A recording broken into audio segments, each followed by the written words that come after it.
Masamune was a high school student, handsome and well-built. That morning, right after taking a shower, he stood in front of the mirror, admiring his own figure. He couldn't help but praise his own face and body until he realized that his younger sister, Chinatsu, was in his room. Chinatsu teased her brother, saying he was too narcissistic. Masamune denied it, insisting that he wasn't, and instead commented on how Chinatsu was already eating chips so early in the morning. He wondered why Chinatsu kept entering his room without permission, despite his repeated warnings. Chinatsu, on the other hand, was puzzled about why Masamune seemed to ignore their sibling bond ever since they had lived apart for a while. Masamune looked at an old photo of himself and swore that he would never again become the timid, weak boy he once was. Not long after, their mother, Kinyue, entered the room and told them she had already prepared breakfast. Every dish she made was packed with calories because she believed it would spark Masamune's appetite. But Masamune refused to eat.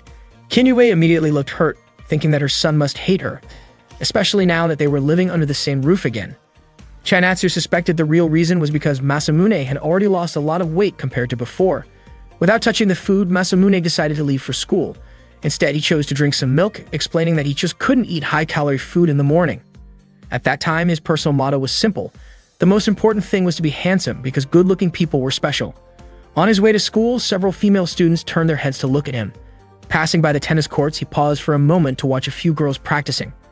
Suddenly, 3 of them started scolding an awkward-looking boy who they thought had been taking pictures of them. The boy nervously insisted that he had only been texting on his phone. One of the tennis players then recognized Masamune as the new transfer student from last week and invited him to join their practice. Masamune politely turned her down. More girls began to gather around, admiring how high his entrance exam scores were and how well he had played in sports. Hearing those compliments, Masamune smiled. He then praised the girls for practicing so early in the morning, which made their faces turn red, and they shouted excitedly after hearing his kind words. That moment made Masamune even more convinced that being handsome was the key to everything, and he felt confident that his plan would work out. When he arrived in front of the school gates, he noticed a crowd forming. Everyone was talking about how Shijio had confessed his feelings to the so-called cruel princess. Among the students, Shijio was seen as a cool upperclassman, and many believed that even the cruel princess would eventually accept him. Soon enough, she appeared on the school rooftop. Shijio's excitement grew, and he called out to her with a nickname, comparing her to a shy Rapunzel. He asked her to give him an answer right there in front of everyone. The cruel princess smiled and purposely used a microphone so everyone could hear. She thanked Shijio for his confession, but explained that she had asked one of her friends to look into his background. What she discovered shocked the crowd. She revealed that Shijio had bought a certain comic book and secretly hid it inside one of his school textbooks. The students gasped. She continued by pointing out his habit of staring at girls' arms in ways that didn't seem respectful. On top of that, she even mentioned an online fantasy story Shijio had written, where the main character just so happened to share his name. Hearing this, many of the female students quickly distanced themselves from him. Shijio tried to defend himself, saying it was just a misunderstanding. The cruel princess didn't stop there. She even made fun of a mole on his chest, giving him an embarrassing nickname, and boldly wrote that nickname on a long banner for everyone to see. Shijio's confidence collapsed, leaving him humiliated in front of the entire school. Masamune, watching the whole scene, realized how ruthless the cruel princess could be. Later, Masamune headed to his classroom. He thought that this school was truly intimidating, but he reminded himself that he couldn't be discouraged over something like that. His real challenge had only just begun. Suddenly, near the staircase, he accidentally caught sight of the cruel princess again, and their eyes met. Memories from his childhood came flooding back. He remembered a time when he had confessed his feelings to a girl, only to be rejected harshly and insulted. That painful moment had haunted him in his dreams ever since. Masamune woke up startled in class, surprising his classmates. Tae, the class representative, walked up to him and pointed out how soundly he had been sleeping. Masamune already knew who she was, and Tae was glad to see how quickly he was adapting to the new school. That was when Masamune realized something. Being handsome meant that no one scolded him, even when he fell asleep in class. Not long after, Kojuro brought some food for him. Masamune thanked her warmly. She had bought him bread stuffed with noodles, which looked like it had the same amount of calories as a full lunch. Masamune thought to himself that he would just do more sit-ups later at home. Kojuro admitted that she admired how Masamune stayed humble despite his good grades and athletic skills. She was a popular student herself, and in Masamune's eyes, she seemed like someone destined to be adored. According to Kojuro, there was another student in the school whose grades were just as good as his. Right at that moment, the cruel princess appeared with her attendant. She was looking for a boy named Akio, and turned to Masamune and asked if Akio was in their class. Not long after, Akio raised his hand. The so-called sadistic princess was named Aki. She walked up to him and read aloud the love letter that Akio had sent. The letter said that Akio had fallen in love when he saw Aki looking elegant during gym class. Aki then concluded that Akio must have enjoyed staring at her legs when she wore shorts. Without hesitation, she mocked him by giving him the nickname Pudding Prince and tore the letter to pieces right in front of him. Akio was deeply embarrassed and Aki left the classroom right after. Masamune was puzzled by Aki's behavior. Kojuro explained that Aki was one of the top students in their year and also very beautiful, though her personality was completely different from Masamune's. The rumor going around was that Aki despised boys and anyone who dared to approach her would be given an insulting nickname and rejected instantly. That was why she earned the title of the sadistic princess, and her real name was Adagaki Aki. Hearing that name, Masamune was shocked. Aki was the heiress of the Adagaki group. He quickly went outside to confirm it, and sure enough, he recognized her. He never expected to meet her this soon. During the lunch break, Aki sat with a group of girls. They offered her all kinds of snacks, while Masamune observed from a distance. Just as Kojuro had mentioned, Aki was always surrounded by many attendants. She acted kindly towards Sonoka, even fixing the bow on her hair that had gone slightly crooked. According to Kojuro, many girls admired Aki because she was bold and spoke her mind openly. Out of everyone, the one truly close to Aki was Yoshino. Masamune, who had been taking notes about everything related to Aki, asked Kojuro if he knew about Aki's likes, dislikes, or habits. Kojuro admitted that he did not know much, but he had heard that Aki always ate lunch alone. And indeed, after enjoying some snacks, Aki separated from Yoshino to look for a place to eat by herself. Masamune thought Aki was like a queen, surrounded by female students but always alone at lunchtime.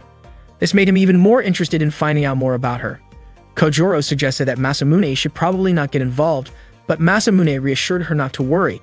He then hurried after Aki, but unfortunately, he lost track of her. He searched the library, the classroom halls, and even up in the trees, but Aki was nowhere to be found. Then Masamune spotted Yoshino walking quickly while glancing around cautiously. This made him suspicious. Yoshino checked her surroundings again before entering the sports equipment storage room. Masamune was curious about what she was doing there and decided to follow. Inside the storage room, Eki scolded Yoshino for taking too long to buy her a pork sandwich, saying she'd been kept waiting. Masamune felt relieved he had finally found her. But then, just as he was about to step closer, a spider dropped right in front of his face. Startled, Masamune screamed and ended up barging into the storage room. He quickly smiled and apologized, saying he had wandered into the area by accident. Aki, however, did not believe him so easily. She suspected that he had been deliberately looking for her. Masamune was surprised to see that Aki was having lunch in the sports equipment room, with a meal that looked more suited for a construction worker than a refined princess. Aki told him to leave immediately. Masamune mentioned that there were plenty of sporty girls who ate just as much, but then he was shocked to realize that Aki had not only one lunchbox but also the sandwich Yoshino had just bought. Embarrassed, Aki admitted that she would get too hungry if she only ate a regular portion. She also confessed that she was prone to hypoglycemia, which meant she needed to consume a lot of sugar, and she tried hard to make sure her stomach would not growl during class. Masamune decided to excuse himself, saying he had something else to do. Before he left, Aki asked for his name and warned him not to spread what he had seen. Masamune, however, felt that he had just discovered an important secret. From that day on, Masamune started greeting Aki more often, in the hallways when she was with friends and even in the library. During gym class, Kojuro mentioned that rumors were spreading around the school. People were saying that Masamune had grown close to Aki, and some even bet that the so-called sadistic princess would eventually fall for him. Masamune thought the truth was far from what his classmates imagined. In reality, Aki had become much harsher toward him, and he wondered how such rumors had even started. He believed no one would ever believe that a beautiful girl like Aki actually ate portions big enough for a laborer. One afternoon, Aki glanced out of her classroom window and sent Masamune a note telling him to go back to his cage.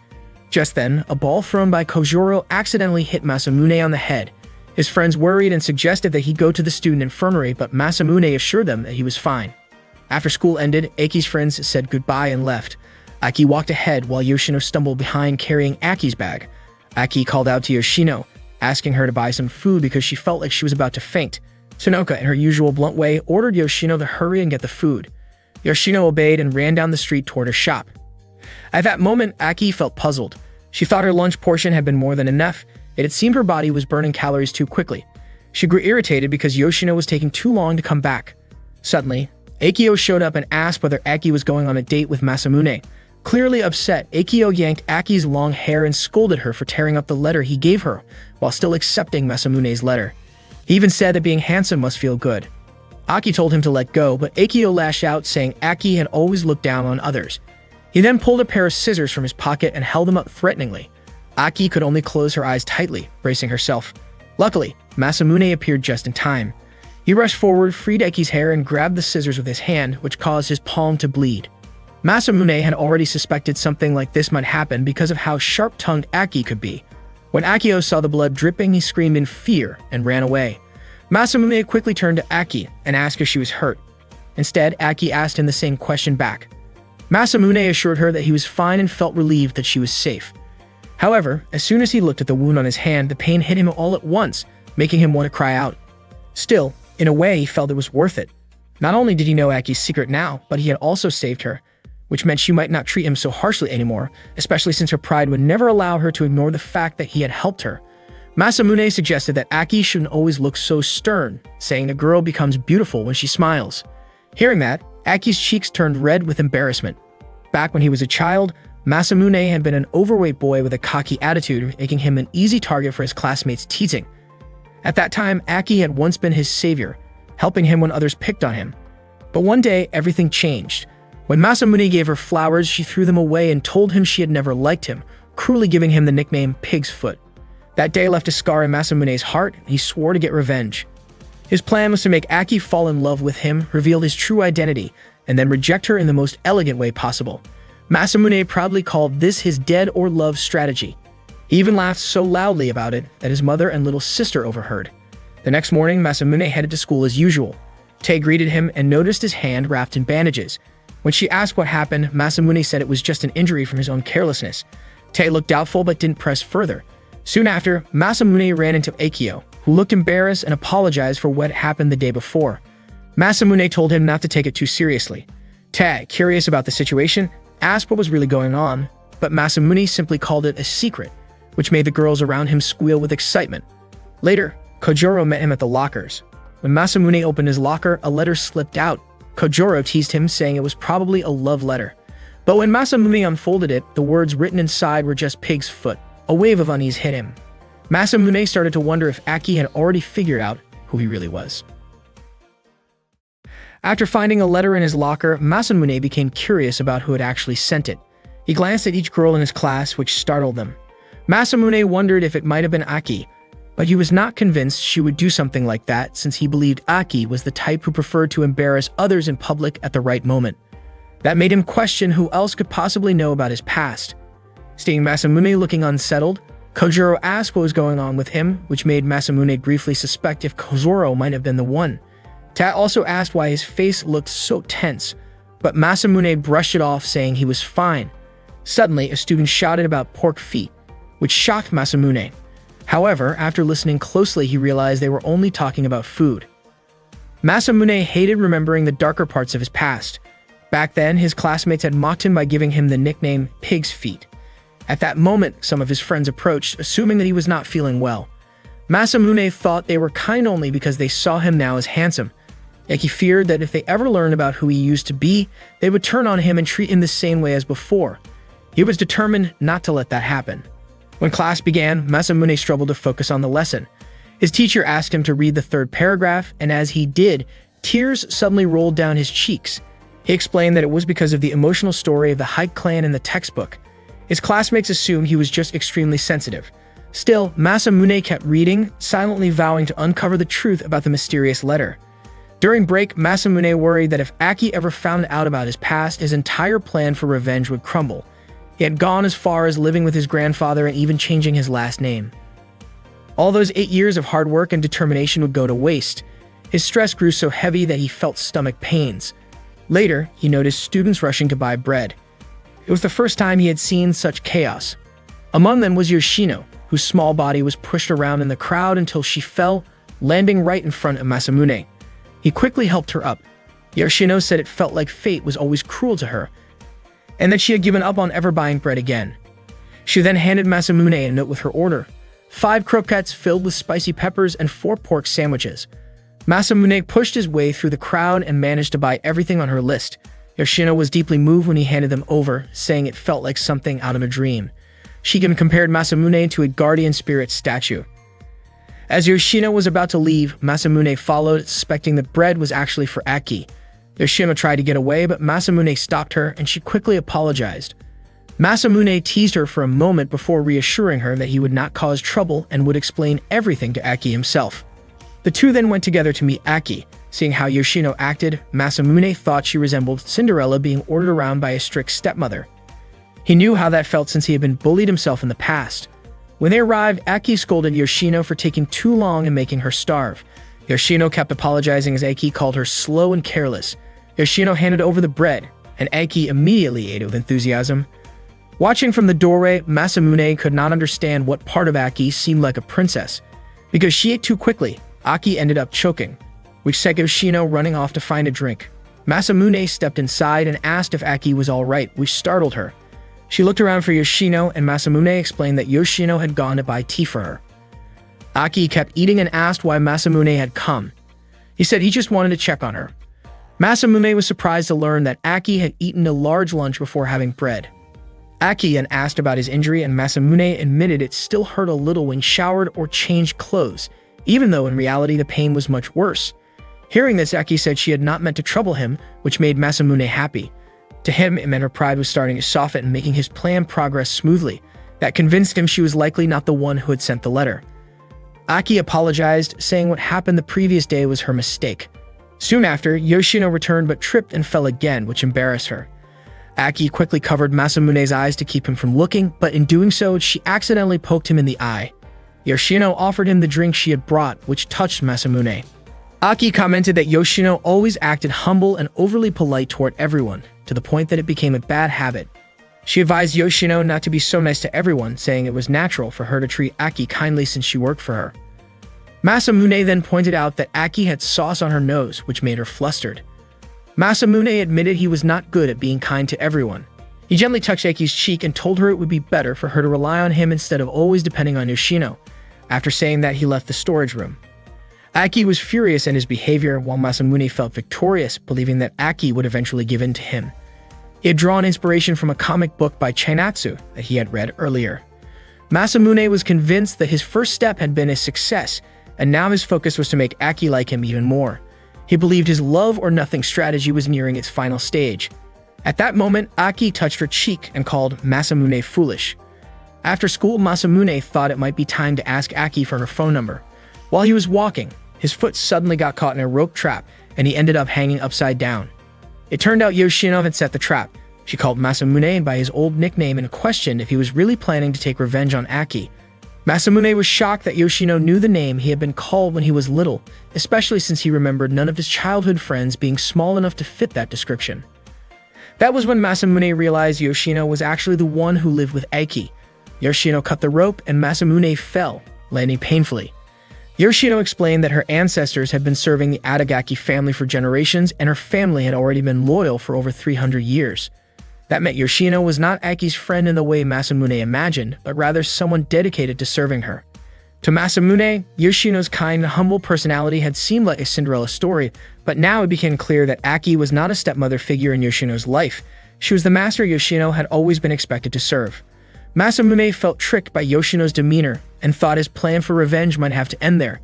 He told her she was free to laugh at him, and he admitted he did not regret showing Aki what it felt like to be treated the way she had treated him.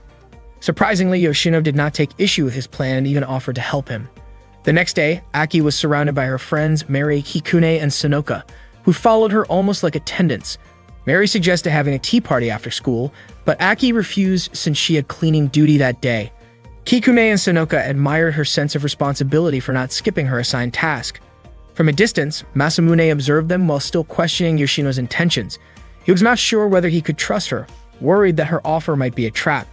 Besides, since this was his revenge plan against Aki, he felt it was something he needed to see through on his own. Not long after, Tae appeared carrying a stack of papers. She called Masamune's name and reminded him he was heading the wrong way if he wanted to reach the lower classrooms. She even offered to draw him a map so he would not get lost again. Masamune thanked her and carried the stack of papers for her. Todd explained that it was her duty as class representative to help the new student. While they walked, Tae mentioned that the students had been talking about a barbecue party being planned in class. Masamune thought this might be the right chance to practice asking for someone's contact information. Until then, the only number saved in his phone was his mother's, and the idea of asking a girl for her contact felt overwhelming. He lost his nerve and hurried ahead to class instead. Once in the classroom, Masamune asked Kojuro if exchanging contacts with someone meant that person could see the rest of his contact list. Kojuro reassured him that was not the case. Still anxious, Masamune asked again to be sure, and Kojuro was surprised by how serious he was about such a small detail. Relieved that his list would remain private, Masamune started wondering about the perfect moment to ask Aki for her number without making it awkward.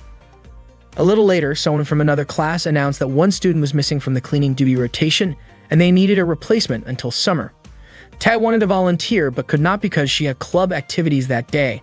Since Masamune was not yet part of a club, he offered to take the spot. After school, Masamune joined the cleaning duty. To him, this was a golden opportunity to be near Aki.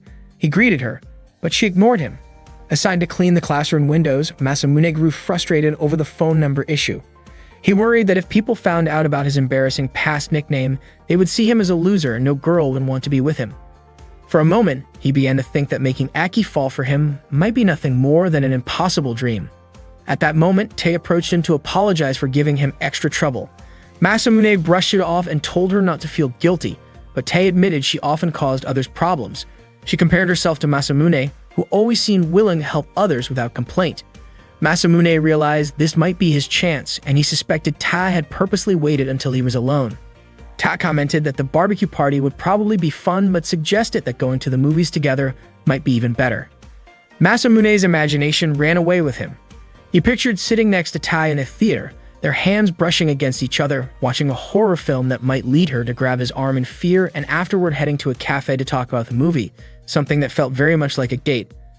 The thought made his face turn red, and for a moment, he almost forgot about his original plan. Masamune had not said anything yet, but Ta noticed that he was busy and quickly apologized for asking him out of the blue. After Ta left, Masamune began to wonder if maybe he was becoming popular. He felt genuinely thankful to Ta for boosting his confidence. Suddenly, Aki showed up, saying that she was looking for a new bucket. Masamune felt extremely embarrassed since his face was still showing how happy he had been. Aki again asked if Tae was even part of the committee. Masamune admitted that Tae was only talking with him earlier, but it seemed like Aki had overheard their conversation. She pointed out that Masamune was lucky because he seemed popular. Masamune smiled and suspected that Aki might have sounded a little jealous, since her voice carried a lot of emotion. He said it would be pointless to date someone he did not truly like. Aki asked him which girl he actually wanted. Masamune boldly admitted that he wanted to date her and made it clear that he wanted her to be his girlfriend. Aki smiled and thanked him, which Masamune interpreted as her accepting his feelings. Excited, he asked for her contact and Aki agreed. Masamune could hardly believe it was that easy, and his confidence grew even stronger. However, Aki explained that her phone was being repaired at the moment and promised to give it to him during the next cleaning duty. Masamune then suggested that they meet again at the same time in that classroom. A week later, Aki never showed up at the promised place. Masamune grew bored from waiting until he noticed a letter near the blackboard. When he opened it, he found a clue that led him to check inside the teacher's desk drawer. Inside, he found an origami with another clue pointing to the broom closet. He quickly opened the broom closet and found yet another note leading him to the desk in the back. When he followed the instructions, he found a clue inside a cage. After opening it and being startled by the animals inside, he discovered a final note telling him to return to where it all started. Looking out the window, Masamune saw Aki holding up a rolled piece of paper, revealing that she was rejecting him. She smiled and walked away. Seeing this, Masamune grew upset because he realized Aki had been toying with him. Just then, Yoshino appeared and commented that he was simply unlucky. Yoshino explained that she was actually there to take Aki's place for cleaning duty. Masamune told her she could laugh at him if she wanted, but Yoshino calmly said that he was too naive. If he had trusted her from the start, she could have given him Aki's contact and he might have even been able to go on a date with her. Yoshino then wrote her own contact into Masamune's phone. That day, Tai shared some news with her friends. Based on a teacher's meeting, if even one student in the class got a failing grade, then the entire class would have to attend extra lessons for a full month. Tae's face turned red when she looked at Masamune, and she asked what he thought about it. Masamune said everyone just needed to study harder. Tae was convinced that Masamune would take the test with ease, but Masamune pointed out that the one who was always relaxed about exams was actually Kojuro. Kojuro really didn't seem worried. For her, what mattered most was trying her best. She even admitted that during the last midterm her scores were all single digits, and this time she hoped to at least get double digits. Masamune was shocked to realize how poorly Kojuro had done before. Tae was sure Kojoro would end up in the extra lessons, and she joked about Kojoro looking like she fit a certain type if she lost even more weight. Masamune was caught off guard by Tae's unusual hobby. Tae added that no matter how delicate a guy looked, he was still a guy. Masamune placed his hand on Kojoro's shoulder and suggested she start studying harder right away. Tae got excited, imagining that Masamune and Kojoro might end up spending time together. After school, Masamune invited Kojoro to join him in the self-study room. At first, he wanted to check just how much Kojoro understood, but Kojoro believed it was already too late to start. Masamune wondered how she even managed to get accepted into the school. Kojoro said that was one of the 7 wonders of the school. Masamune then asked what the other 6 were, and to his surprise, the conversation matched something Yoshino and Aki had said before. Unexpectedly, Aki and Yoshino were also in the study room. Masamune greeted them and asked if they were studying for the test as well. Aki explained that she was only helping Yoshino because if the rumor was true, then the whole class could get dragged into extra lessons. Masamune found it strange since Yoshino looked smart, but her grades turned out to be terrible. Kojoro commented that Yoshino was in the same situation as her. Aki was surprised to see Masamune teaching others. She thought it was ironic how confident he seemed when he could still be tricked by simple things. She hoped he would not make the wrong move again. That reminded Masamune of the time Yoshino had offered to help him. Suddenly, Masamune challenged Aki to a bet. Either he and Kojoro or Aki and Yoshino would score higher on the test.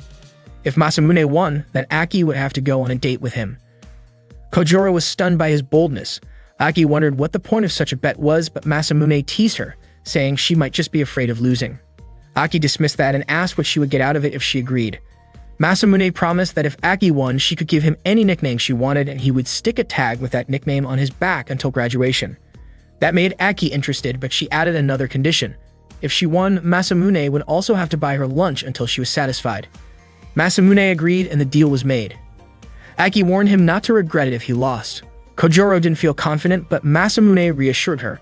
He also thought that if what Yoshino had once said was true, then the competition wasn't really 2 versus 2, it was more like 3 against 1. That night, Aki continued tutoring Yoshino. Yoshino asked if Aki wasn't going to study as well, but Aki replied by asking if Yoshino thought she would lose to Masamune. Yoshino explained that she didn't mean it that way, but according to rumors, Masamune had scored a perfect 100 on the entrance exam. Aki was shocked. Supposedly, he had been the first person to ever achieve that in their school. She hadn't expected it, especially since she thought Masamune was just overly full of himself. Yoshino promised she would do her best so Aki could win the bet. Still, she added that if Aki lost, then Aki would have to read a dating guidebook. Aki was horrified at the idea and quickly insisted that Yoshino take studying seriously. She also promised to help her as much as she could. Meanwhile, Masamune was building up the courage to call Yoshino. It would be the first time he ever called a girl, and he wondered if it was a waste for Yoshino to be the first. But if he didn't call, then he couldn't discuss the bet with her. Just when he was overthinking it, Yoshino actually called him first. Masamune hesitated but eventually picked up. He asked if she could help him with the bet, but Yoshino said it was impossible. She explained that Masamune was free to decide whatever he wanted, but she already had her own plans. She then said something strange about not letting them win easily, but also not defeating them completely. Masamune was confused by how oddly she acted toward him. The next day, Kojoro apologized to Masamune because her score was still in the single digits. She insisted that she had tried her best and said she was ready to accept a nickname as punishment if necessary. Later, Aki and Yoshino approached Masamune. Aki tested him by asking questions from Japanese history, biology, Japanese language, geography, and even English. Masamune was able to answer them smoothly. After that, Aki and Yoshino walked away together. Masamune realized that his skills and Aki's were evenly matched, and if things kept going that way, it could get dangerous. Everything would eventually depend on their individual abilities. That day after school, Masamune continued tutoring Kojoro as usual, to the point where she became exhausted. After school, he even made time to work out, and later that night, while it was raining, he was still teaching Kojoro. Aki and Yoshino happened to see them from outside. Chainatsu was surprised because her older brother, who was usually obsessed with working out, was now so focused on studying. Kinue explained that Masamune had an important test the next day, and she got really excited about preparing him a lunchbox. Hearing that, Masamune requested that the food should be low-calorie, high in protein, and without fat. He thought that if Yoshino wasn't going to help him, and he had to make sure to win the exam on his own. The next morning at school, Masamune asked Kojoro if she thought she could handle the test. Kojoro felt confident that she could, thanks to Masamune's tutoring. That day, only the math exam was left in the afternoon, and Masamune felt certain she would do well, since he had been so patient in teaching her math. That meant their chances of success were high. Kojuro then invited Masamune to grab something to eat since she was hungry after all their hard work. Before that, Masamune went to buy drinks. At the vending machine, he ran into Yoshino. She apologized to him, but Masamune said it was fine because he had started the competition in the first place. It would be strange to rely on her anyway, and the competition actually gave him motivation to study harder. He was very confident he wouldn't lose. Yoshino then handed him a drink, wishing him good luck on the test. Masamune was confused since Yoshino hadn't helped him at all but was now showing support. Yoshino replied that it no longer mattered and walked away, leaving Masamune wondering what she meant. When the exam started, the teacher reminded everyone to stay focused until the very end. Masamune felt relieved because the questions were similar to what he had studied. But then, out of nowhere, his stomach started to hurt badly. He suspected that the coffee Yoshino gave him had been spiked with something, and he grew frustrated. He started thinking that Yoshino and Aki really were his enemies, and he couldn't understand why they would resort to something underhanded. After the test ended, Masamune stormed off to Aki's classroom. He tapped a girl's shoulder, thinking it was Aki, but it turned out to be someone else. He then found out Aki hadn't come to school that day because she had a fever. At that point, he realized what Yoshino actually meant. Masamune would definitely win. Still, he couldn't understand why his stomach had to be involved. Soon after, Chinatsu messaged him and explained that the eggs in their lunch had gone bad, which explained the stomach pain. After school, Masamune had to attend extra classes and Kojuro cheered him on. To his surprise, Aki was also in the same class, which made him happy. He even thought of it as a kind of classroom date. The next day, Masamune prepared to go on an actual date.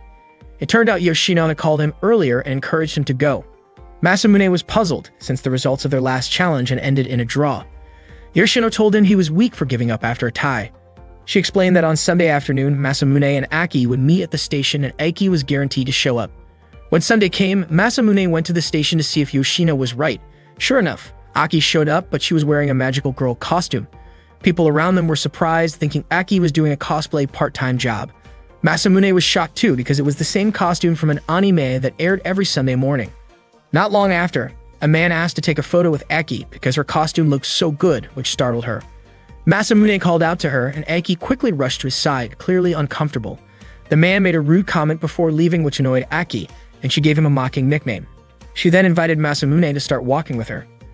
Masamune asked for an explanation about her outfit, and Aki was surprised he didn't know the so-called dress code for first dates. She explained that to make things less awkward on a first date, both people should wear costumes. Without Aki knowing, Masamune secretly called Yoshino and asked why Aki was acting that way. Yoshino said she had her own plan, and if Masamune trusted her, everything would go smoothly. Since Aki always trusted Yoshino's words and actions because of their long-standing master and servant dynamic, it made things easier to set up without raising suspicion. Masamune wondered why Yoshino was willing to help him so much, but Yoshino quickly ended the call, saying they shouldn't talk for too long or Aki might notice. Before hanging up, she cheered him on and teasingly called him by a silly nickname. Masamune thought that the best move was to just enjoy the opportunity and make the most out of the strange costume date.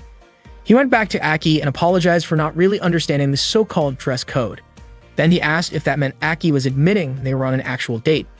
Aki was caught off guard and got flustered, blaming the whole situation on Masamune's lack of resolve. Yoshino had apparently convinced her that she needed to support Masamune so he wouldn't fall apart after failing an exam. That was the reason she ended up spending the day with him. Masamune was confused about why Yoshino's story felt so much like a Korean drama.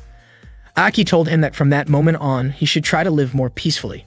She then took him to the movies, and Masamune was surprised when he realized that Aki had rented out the entire theater just for the two of them. Masamune admitted that Aki was still the same as she used to be. When he sat down next to her, Aki asked him to sit farther away instead. They ended up watching a horror movie about zombies that was terrifying. Masamune had forgotten to check what movie they were going to see beforehand, and it turned out to be way too scary, to the point that Aki nearly fainted from fear. Masamune asked if she really hadn't known it was a horror movie, and it turned out Yoshino had been the one who arranged everything. After the movie, Aki's stomach growled from hunger, so the two of them went to a restaurant. Masamune was surprised that she still had such a big appetite after watching something so frightening. As Aki finished each plate, she pushed the empty dishes toward him. Masamune thought that the Aki he had known in the past would have acted much more arrogant, and she probably would have been embarrassed to eat 3 full meals at a restaurant while dressed in a magical hat-appear costume. Out of curiosity, Masamune suddenly asked if her eating habits were something she had always had since childhood. Aki admitted that it might have come from a painful memory in her past. Suddenly, a little girl asked why Aki was wearing such a strange outfit.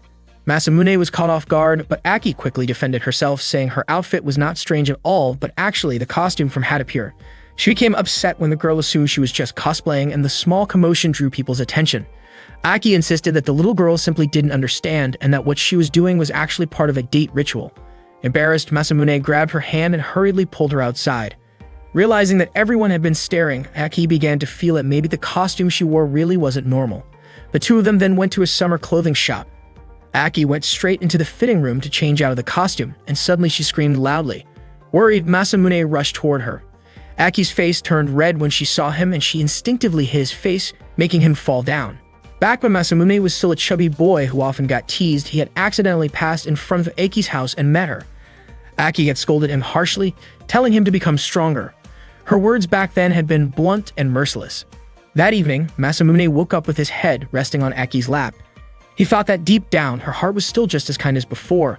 When Aki noticed he was awake, she immediately stood up and got ready to leave. Masamune apologized for startling her earlier, but Aki still acted proudly. Later, Masamune called Yoshino to tell her about their date that day. Yoshino explained that her goal in helping him was always for Aki's sake. She believed that Aki needed to do some self-reflection, and that if Masamune ever ended up rejecting her, Yoshino herself would benefit as well. Masamune understood what she meant, though he thought it was a bit much to have been made to sleep on Aki's lap.